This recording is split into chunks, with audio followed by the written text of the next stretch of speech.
રાણી લક્ષ્મીબાઈને ઝાંસીની રાણી તરીકે ઓળખવામાં આવે છે.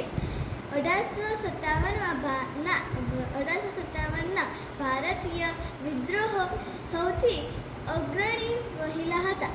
તેનો જન્મ 19 નવેમ્બર 1828ના રોજ વારાણસી ભારતમાં થયો હતો. બાળપણનું નામ મનુબાઈ હતું. ઝાંસીના રાજા ગંગાધર રાવ સાથે લગ્ન થયા બાદ તે રાણી લક્ષ્મીબાઈ તરીકે ઓળખાયા. રાણી લક્ષ્મીબાઈ બહાદુર અને કુશળ યોદ્ધા હતા.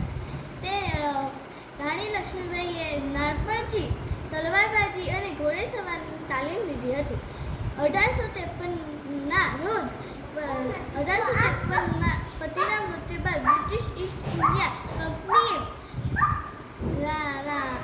ઝાંસીને જોડવાનો પ્રયાસ કર્યો, પણ ઝાંસીએ રાણી લક્ષ્મીબાઈએ તેમનું રાજ્ય સોંપવાનો ઇનકાર કરી દીધો.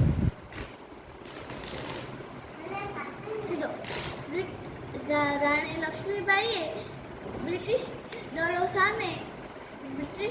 સામે ઘણી મહત્વની જીતો મેળવી લીધી હતી. તેણીએ રાણી લક્ષ્મીબાઈએ જ્યારે 18 જૂન 1858ના રોજ યુદ્ધમાં માર્યા ગયા બાદ તેનું શાસન ટૂંકું થઈ ગયું હતું. તેણીએ બ્રિટિશ શાસન સામે પ્રતિકારના પ્રતીક અને